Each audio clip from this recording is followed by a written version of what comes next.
សូមនមស្ការចំពោះប្រជុំ3នៃព្រះត្រៃរតន៍ដោយសេចក្តីគោរពសូមលំអរកាយថ្វាយបង្គំព្រះពិជាប្រតិជគុណប្រធេរានធេរៈគ្រប់ព្រះអង្គជាទីសក្ការៈសូមជម្រាបសួរពុទ្ធបរិស័ទនិងទស្សនិកជនទាំងអស់ជាទីមេត្រីព័ត៌មានពុទ្ធសាសនាខេត្តកាម៉ៅសូមគោរពនិមន្តនិងអញ្ជើញព្រះសង្ឃព្រមទាំងពុទ្ធបរិស័ទនិងទស្សនិកជនទាំងអស់តាមដានសកម្មភាពពុទ្ធសាសនាក្នុងសប្តាហ៍កន្លងទៅដែលបានចងក្រងនិងផ្សព្វផ្សាយដោយគណៈកម្មការព័ត៌មានពុទ្ធសាសនាខេត្តកាម៉ៅព័ត៌មានពុទ្ធសាសនាខេត្តកាម៉ៅសប្តាហ៍នេះបានឆ្លុះបញ្ចាំងអំពីកម្មវិធីបិណ្ឌកឋិនទាននិងបិណ្ឌសំពះព្រះខែព្រមទាំងសប្បុរសធម៌នានា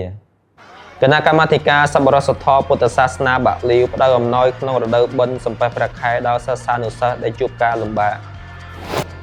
មូលនិធិសប្បុរសធម៌សង្គមពុទ្ធសាសនាបាក់លាវប្រកបផ្ទះសប្បុរសធម៌ជូនគ្រួសាររងគ្រោះនៅឃុំវិនហៅខួបលើកទី39របស់ភិក្ខុនីយីវហូនៅវត្តបាត់លៀងគណៈកម្មាធិការសប្បុរសធម៌ពុទ្ធសាសនាខេត្តកាម៉ៅចែកអំណោយដល់ប្រជាពលរដ្ឋដែលជួបការលំបាកបុណ្យកឋិនទាននៅវត្តកុសិតារាមពលាវចាស់ឃុំហឹងហួយខេត្តកាម៉ៅពុទ្ធសករាជ2519គ្រិស្តសករាជ2025ធម្មទេសនាស្ដីអំពីសេចក្តីទុក្ខនៃ4កងនិងសុភមង្គលអរិយសច្ច4នៅវត្តឡុងភឿកគណៈកម្មាធិការសប្បុរសធម៌ពុទ្ធសាសនាបាក់លាវផ្តៅអំណោយក្នុងរដូវបិណ្ឌសំពះព្រះខែដល់សិស្សានុសិស្សដែលជួបការលំបាកល្ងាចថ្ងៃទី6ខែតុលាឆ្នាំ2025គណៈកម្មការសប្បុរសធម៌ពុទ្ធសាសនាបាក់លាវដឹកនាំដោយលោកស្រីងៀងគឹមលីប្រធានគណៈកម្មការបានដឹកនាំសមាជិកព្រមទាំងប្រគល់អំណោយចំនួន200កញ្ចប់ជូនដល់សិស្សានុសិស្សក្រីក្រនៅសាលាបឋមផុងឋានដុងសង្កាត់ឡាងចងក្នុងឱកាសបិណ្ឌសំពះព្រះខែអំណោយនីមួយៗមានតម្លៃ150ប៉ុណ្ណឹងរួមមានចង្កៀងគោមសៀវភៅប៊ិចនិងស្ករគ្រាប់ដែលមានថវិកាសរុប30លានដុល្លារឧបត្ថម្ភដោយគណៈកម្មការសប្បុរសធម៌ផ្ទាល់សកម្មភាពនេះមានគោលបំណងផ្សព្វផ្សាយស្មារតីមេត្តាករុណាកាយចែករំលែកនិងរួមចំណែកនាំមកជូនដល់កុមារទូចៗនៅរដូវបិណ្ឌសំពះព្រះខែដ៏ពេញលេញព្រមទាំងលើកទឹកចិត្តដល់ស្មារតីសិក្សារៀនសូត្រដល់យុវជនដែលជាពន្លកនៃអនាគតប្រទេសជាតិអំណោយធ្វើត្បិតតែជាសាមញ្ញក្តីតែបង្កប់នូវក្តីស្រឡាញ់ដ៏កក់ក្ដៅដែលបង្ហាញពីស្មារតីនៃក្តីស្រឡាញ់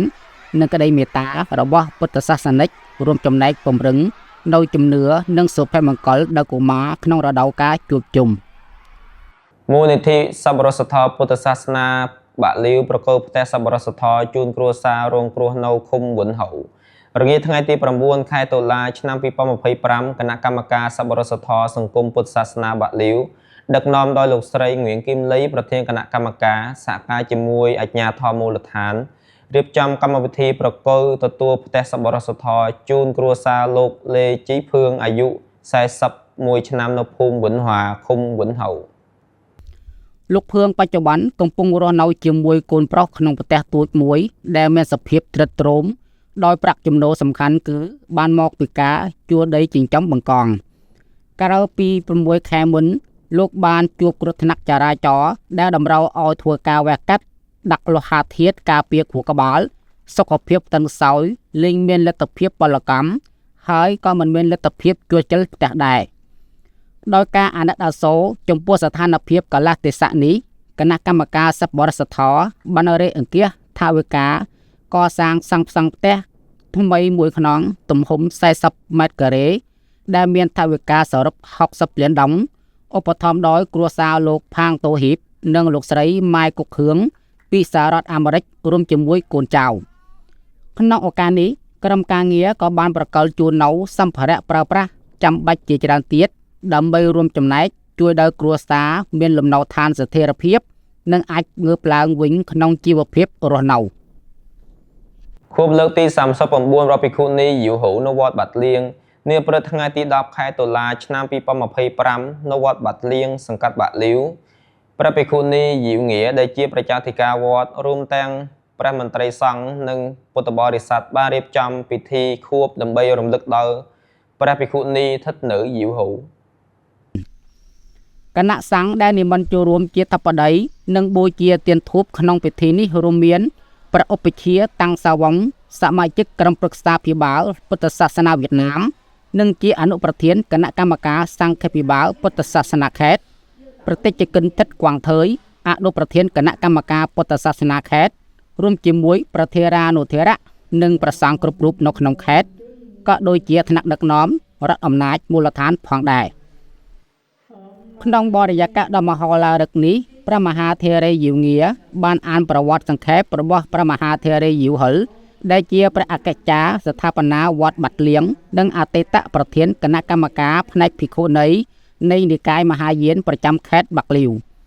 ព្រះមហាថេរីបានប្រសូតនៅឆ្នាំ1915បានជីងសាងប្រភ្នោះតាំងពីក្មេងហើយបានកាន់សិលបរិស័ទពេញមួយជីវិតឧទ្ទិសកម្លាំងកាយថ្វាយព្រះធម៌ដើម្បីជាប្រយោជន៍ដល់សត្វលោកព្រះមហាថេរីបានចូលទីវង្គតនៅឆ្នាំ1986មានប្រជញ្ញមាយុ71ឆ្នាំនិងវស្សាភ្នោះ30ឆ្នាំ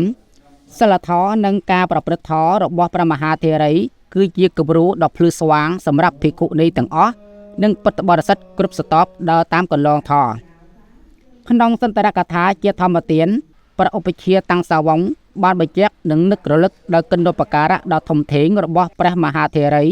ដែលបានលះបង់ប្រាជ្ញាស្មារតីដើម្បីទូន្មានដល់ភិក្ខុនីទាំងឡាយនិងអភិវឌ្ឍព្រះពុទ្ធសាសនានៅក្នុងខេត្តព្រះឧបជាបានដាស់តឿនពុទ្ធបរិស័ទទាំងអស់ឲ្យកិត្តខំតស៊ូរៀនសូត្រព្រះធម៌និងបន្តអនុវត្តនូវសេចក្តីប្រាថ្នាក្នុងការផ្សព្វផ្សាយព្រះធម៌ដើម្បីប្រយោជន៍ដល់សត្វលោកដោយព្រះមហាថេរីដែលជាព្រះចៅអធិការចំនួនមុន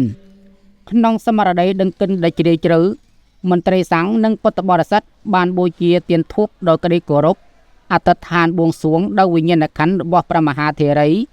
បានទៅកាន់សុគតិភពហើយជួយសង្គ្រោះសត្វលោកនិងសូមមេត្តាប្រោះប្រទានពរដល់សិស្សានុសិស្សចំនួនក្រោយឲ្យកិត្តខំតស៊ូលើផ្លូវបដិបត្តិធម៌និងផ្សព្វផ្សាយព្រះធម៌គណៈកម្មការសប្បុរសធម៌ពុទ្ធសាសនាខេត្តបានចែកអំណោយដល់ប្រជាពលរដ្ឋដែលជួបការលំបាកនៅថ្ងៃព្រឹកទី11ខែតុលាឆ្នាំ2025នៅភូមិ3សង្កាត់ឡាងចងភិក្ខុងោដាវអនុប្រធានប្រចាំការនៃគណៈកម្មការសប្បុរសធម៌ខេត្តកាម៉ៅបានរៀបចំពិធីប្រគល់អំណោយចំនួន100កញ្ចប់ជូនដល់ជនពិការនិងគ្រួសារមានជីវភាពលំបាកនៅក្នុងមូលដ្ឋានអំណោយនីមួយៗមានតម្លៃ270ប៉ុណ្ណឹងរួមមានអង្ករ10គីឡូក្រាមមី1កេសនិងគ្រឿងឧបភោគបរិភោគចាំបាច់ផ្សេងៗក្នុងនោះគណៈកម្មការសមាគមពុទ្ធសាសនាខេត្តបានឧបត្ថម្ភអង្ករ1តោនគណៈកម្មការសប្បុរសធម៌ពុទ្ធសាសនាខេត្តសហការជាមួយសប្បុរសជនជិតឆ្ងាយបានរួមចំណែកថវិកាសរុប27លានដុល្លារ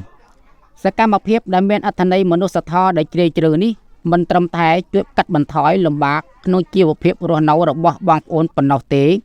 ថែមទាំងផ្សព្វផ្សាយនូវស្មារតីមេត្តាករុណា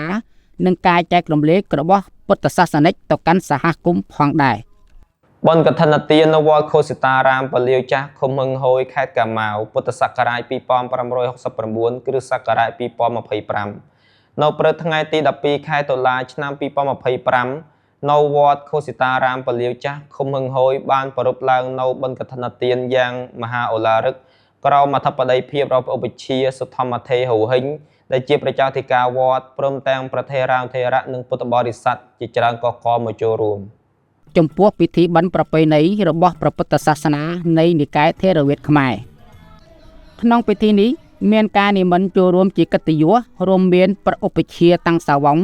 ជាអនុប្រធានសមាគមសាមគ្គីព្រះសង្ឃស្នេហាជាតិជាព្រះចៅអធិការវត្តបុប្ផារាមខ្វែងបាបែចាស់រួមជាមួយប្រធារានុធិរៈនិងព្រះសង្ឃគ្រប់រូបនៅក្នុងនិងក្រៅខេត្តឆ្នាំនេះគ្រួសារជាមហាទេយៈទេយិកាមានចំនួន10គ្រួសារក្នុងឃុំហឹងហួយនិងនៅក្រៅខេត្តមានសទ្ធាជ្រះថ្លាប្រារព្ធពិធីបិណ្ឌដង្ហែអង្គឋិនទានព្រមទាំងគ្រឿងបរិក្ខារផ្សេងៗដើម្បីវេថ្វាយចំពោះព្រះភិក្ខុសង្ឃដែលកងចាំប្រវសាអស់ត្រីមាស3ខែក្នុងឱកាសនេះព្រះឧបជាបានប្រកល់ប៉ុនសរសើរគុណូបការៈដល់គ្រួសារមហាទេយៈទេយិកាទាំងអស់ដែលមានសទ្ធាជ្រះថ្លាឧបត្ថម្ភគាំទ្រដល់ព្រះរតនត្រ័យក្រោយពីបញ្ចប់នៅពិធីឡើងក្រុងពលីជុំវិញព្រះវិហារហើយពុទ្ធបរិស័ទទាំងអស់បានជួបជុំគ្នានៅក្នុងព្រះវិហារដើម្បីថ្វាយបង្គំព្រះរតនត្រ័យនិងស្ដាប់ព្រះឧបជាសម្ដែងព្រះធម៌ទេសនាស្ដីអំពីប្រភពនិងអត្ថន័យនៃបុណ្យកឋិនទាន ដែលជាពិធីបិណ្ឌដ៏សំខាន់មួយប្រកបដោយលក្ខណៈវប្បធម៌នៃពុទ្ធសាសនានិកាយថេរវាទបញ្ចប់កម្មវិធីព្រះឧបជាសុធម្មទេហូហិញរួមជាមួយប្រធារានុធារៈទាំងអស់ទទួលអង្គកឋិនទានដោយតាំងចិត្តឧទ្ទិសកុសលផលបិណ្ឌទាំងឡាយជូនដល់គ្រួសារមហាទេយៈទេយិកានិងពុទ្ធបរិស័ទទាំងអស់បួងសួងសូមឲ្យបងប្អូនប្រជាពលរដ្ឋនៅគ្រប់ភូមិស្រុកបានសុខសាន្តត្រានសុខបួសប្បាយនិងកាយវាចាចិត្តប្រកបដោយសេចក្តីសុខជានិច្ចក្នុងពន្លឺរស្មីនៃមេត្តាករណារបស់ព្រះពុទ្ធគ្រប់រូបទាំងពួងធម្មទេសនាស្ដីអំពីសេចក្តីទុក្ខ4កងនិងសុភមង្គលអរិយសច្ច4នៅវត្តលំភឿកនៅព្រឹកថ្ងៃទី12ខែតុលាឆ្នាំ2025នៅវត្តលំភឿកសង្កាត់វិនចាត់ពិធីបំពោះមួយថ្ងៃសន្តិភាពលើកទី275រួមជាមួយនឹងថ្នាក់រៀនមូលដ្ឋានប្រធរត្រូវបានប្រារព្ធឡើងយ៉ាងអូរ៉ាលឹកនិងពុទ្ធបរិស័ទជាច្រើនចូលរួមកកក្នុងវគ្គបួសបដិបត្តិនេះភិក្ខុនីចៅអធិការវត្តវៀងយ៉ាកដែលជាសមាជិកគណៈកម្មការអនុសាខាយុវជនសាសនិកមជ្ឈុំនៃសមាគមពុទ្ធសាសនាវៀតណាមបាននិមន្តទេសនាក្រៅប្រធានបទសក្តីពិតទាំងពួងនៃទុក្ខនិងសុភមង្គលអរិយសច្ច4យ៉ាងព្រះធេរីបានចែករំលែកអំពីខ្លឹមសារនៃទុក្ខមូលហេតុនៃការកើតទុក្ខនិងមាគ៌ានៃការបដិបត្តិធម៌ត្រឹមត្រូវដើម្បីផ្លាស់ប្ដូរ